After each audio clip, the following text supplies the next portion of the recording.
विष्णुप्रिया नाम की एक जयपुर की भक्त थी। सुनो, जयपुर के राजा जय सिंह, उनकी पुत्री थी विष्णुप्रिया। वो विष्णुप्रिया बचपन से ही कृष्ण भक्त थी। जयपुर के राजघराने में ये प्रथा रही कि वे सब लोग ठाकुर जी के भक्त रहे, इसलिए श्री गोविंद देव जी भी जयपुर आ गए, गोपीनाथ जी भी जयपुर आ गए, मदन मोहन जी भी जयपुर आ गए। तो ठाकुर जी की परम भक्ति थी।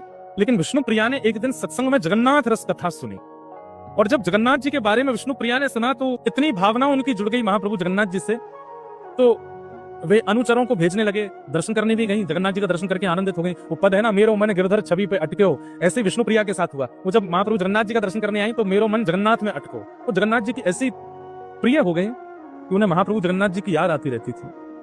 इतनी स्मृति हुई कि एक बार उन्होंने किसी संत से कहा कि मैं क्या करूं, मुझे जगन्नाथ जी की बहुत याद आती है, पर इतना दूर है एक तो श्री क्षेत्र, पिताजी साल में एक बार तो अनुग्रह करके ले जाएंगे लेकिन बार बार नहीं जाने देते।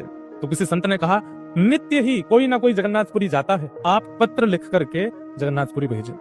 विष्णुप्रिया ने पत्र लिखे और उन पत्रों में अपना प्रेम प्रकट किया जो वो जगन्नाथ जी को कहना चाहती हैं, और उन समस्त पत्रों को इकट्ठा करती रही कि जब कोई मिलेगा कि जगन्नाथपुरी जा रहे हैं तो उसको दे देंगे। तब राजा ने अपने ही एक सेवक को आज्ञा की कि हमारा बहुत मन हो रहा है कि महाप्रसाद का भोग आवे जगन्नाथपुरी से, तुम जगन्नाथपुरी जाओ और वहां से महाप्रसाद लेके आओ। विष्णुप्रिया को जब ये बात पता चली तो उसने सारे पत्र इकट्ठे करके एक लिफाफे में डाल करके उस सेवक को दे दिए। राजा ने स्वर्ण मुद्रा अलग दी, विष्णुप्रिया ने स्वर्ण मुद्रा अलग दी, बोली मेरी तरफ से है, पिताजी ने जो तुमको आज्ञा दी तुम उसको करना, पर मेरे पत्र महाप्रभु जी को पहुंचा देना। तो अनुचर है। स्वर्ण मुद्रा लेने के बाद चल रहा था घोड़े पे बैठ करके, थोड़ी देर बाद लगा बहुत भार हो गया है, देखूं क्या क्या सामग्री ऐसी जो काम की नहीं उनको फेंक दूं। उसने वो पत्र निकाला, खूब सारे पत्र थे, एक दो पत्र पढ़ा तो जोर जोर से हंसने लगा, ये भगवान तो पूजने की वस्तु है, ये क्या प्रेम पत्र जैसे लिख दिए, और वो पत्र वहीं फेंक दिए बीच मार्ग में। जैसे ही वो जगन्नाथपुरी पहुंचा, कहते हैं रात भर उसको नींद नहीं आई। क्यों नींद नहीं आई?